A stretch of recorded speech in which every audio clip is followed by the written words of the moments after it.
거대 야당의 입법 폭주가 도를 넘어서고 있습니다.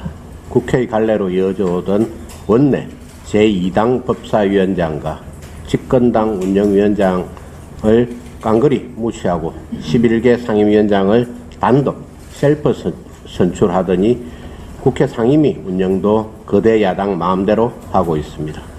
민주당은 지난 12일 법사위를 단독으로 열어 해병대원 특검법을 상정하더니 이틀 뒤인 14일에는 특검법 입법청문회를 열겠다고 했습니다. 또 같은 날 가방위에서는 방송 3법과 방통위법 개정안을 상정하면서 방통위법에 대해서는 입법청문회를 실시하겠다고 했습니다. 두 상임위 모두 국회법에 명시된 최소한의 법안 숙려 기간을 지키지도 않았습니다. 오로지 정치 공세를 위해 법적 절차도 무시한 채 입법 폭주를 하고 있는 것입니다. 특히 해병대원 특검법을 밀어붙이는 것은 자기 모순의 결정체입니다. 현재 공수처에서 한창 수사 중인 사안인데도 야당은 자신들이 주도해서 만든 수사기관을 믿지 못하겠다고 하면서 오직 야당이 지명한 특별검사를 통해 수사하는 것만이 정답이라고 줄기차게 외치고 있습니다. 이것도 부족하다는 건지 입법청문회를 정가의 보도마냥 제멋대로 휘두르며 정부 인사 등의 출석을 압박하고 나섰습니다.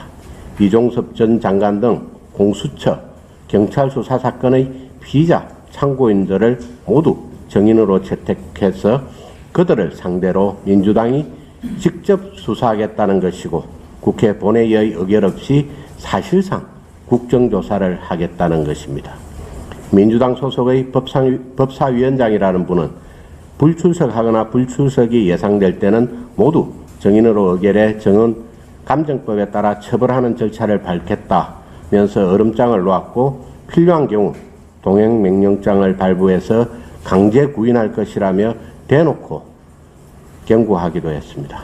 그러나 국회에서의 정언감정 등에 관한 법률에 따르면 동행명령장은 국정감사나 국정조사에서 정인이 출석하지 않을 때 발부되는 것입니다. 법률을 몰라서 하신 발언인지 아니면 거짓말로 국민을 협박하려는 의도인지 궁금합니다. 가방위에서도 법사위와 똑같은 상황이 벌어지고 있습니다. 지난 21대 국회에서 폐기된 방송 3법을 재상정했는데 이는 KBS, MBC, EBS 등 공영방송을 민노총 언론노조와 손잡고 야당 마음대로 주무르겠다는 것입니다. 또한 방통위법 개정안 입법청문회를 열겠다는 것 역시 그간 민주당이 줄기차게 주장해온 방통위원장 탄핵 명분쌓기의 일환입니다. 민주당이 당론 발의한 방통위법 개정안 제안 이유를 보더라도 민주당이 위법, 방통위원장 탄핵 사유라며 주장했던 방통위 2인 체제가 사실은 아무런 법률적 하자가 없음을 스스로 인정했습니다. 결국 방통위원장 탄핵 공세를 펴기 위해 위법이라고 억지 주장을 해온 것에 불과합니다. 이에 대해 이 법안을 대표 발의한 한준호 의원은 문해력 운운하며 법률상 실현 가능성과 사실상 실현 가능성이 다르다고 주장을 했습니다.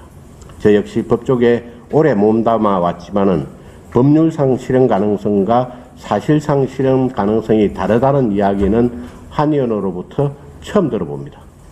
민주당은 말도 안 되는 궤변을 늘어놓을 것이 아니라 공영방송을 장악하고 방통위에 재갈을 물리기 위한 입법권 남용부터 중단하시기 바랍니다. 법사위 해병대원 특검법도 마찬가지입니다.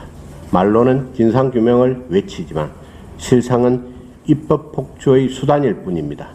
진정 진상규명을 바란다면 공수처와 경찰의 신속한 수사를 촉구하는 것이 먼저입니다.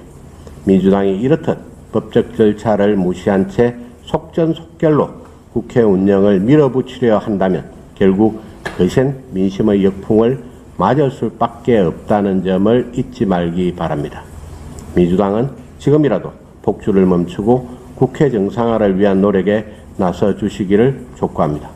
국민들이 지켜보고 있다는 것을 명심하시기 바랍니다. 이상입니다.